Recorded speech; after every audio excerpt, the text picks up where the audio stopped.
Another part of working with equivalent fractions is simplifying fractions. You will find when we start adding fractions that sometimes you end up with an answer where the numerator and the denominator are rather large numbers.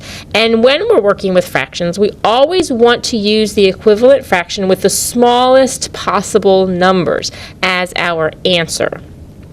This can also be called the simplest form of the fraction or the lowest form of the fraction. You might hear both of those terms. So let's start with an example, 12/18. That fraction can be simplified. There is an equivalent fraction that is equivalent to 12/18 with smaller numbers as the numerator and denominator. So our job is to figure out what those numbers are. Now, we already know that if we multiply any number times the number 1, we end up with the same number. And that's how we've been making equivalent fractions. We can multiply times a fraction that equals 1 whole, 2 halves, 3/3, 4/5. We can multiply times those fractions that equal 1 whole and end up with an equivalent fraction. So if we can multiply times 1 whole, we can also divide times 1 whole. And just to show you with whole numbers, we know that 3 times 1 still equals 3, but it's also true if we divide by 1. 3 divided by 1 is still 3, because 1 times 3 is 3. So when we're making equivalent fractions, we can actually multiply or divide as long as we're using the same number with the numerator and the denominator. So the question is, what number are we going to divide by?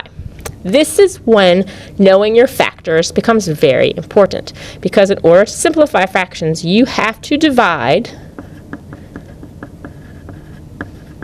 by the greatest common factor of the numerator and denominator. So the first step is to figure out what the greatest common factor of 12 and 18 is. So the way we're going to do that is to list all of our factors. So I know that the factors of 12 are 1 and 12, 2 and 6, and 3 and 4. I'm using my F to remind me that factors always start with the number 1. That's how I make sure I'm doing factors and not multiples. To make 18, I know 1 and 18 have to be factors. I know that 2 times 9 makes 18. And I know that 3 times 6 makes 18. Now I've got all my factors listed. The next step is to find the greatest common factor. In this example, the greatest common factor is 6. So I'm going to divide both numbers by 6. So if I'm not ready for division facts yet, I can just think about my multiplication facts. Division is multiplication backwards. So this just means that 6 times something equals 12. And I know that 6 times 2 equals 12. 6 times something equals 18. 6 times 3 equals 18.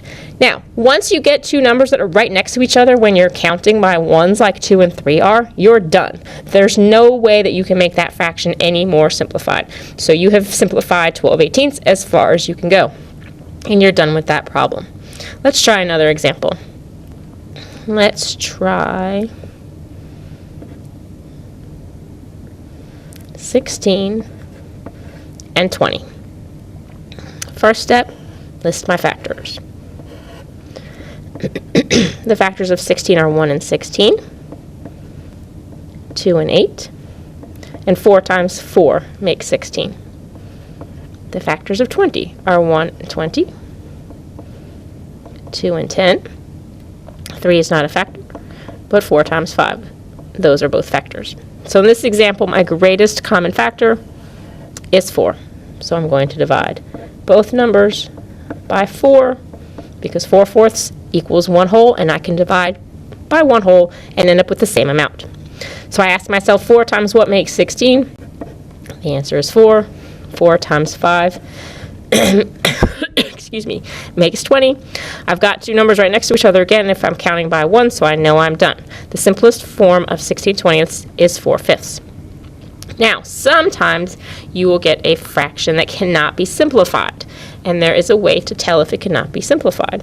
For example, well, there's two ways. One, if the numbers are right next to each other, like any fraction like that cannot be simplified. So 7/18, They're right next to each other when we count, so that fraction cannot be simplified.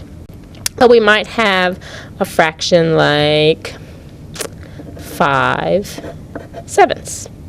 If we list our factors of 5 and 7, the only factors are 1 and 5 and 1 and 7 down here. The greatest common factor is 1.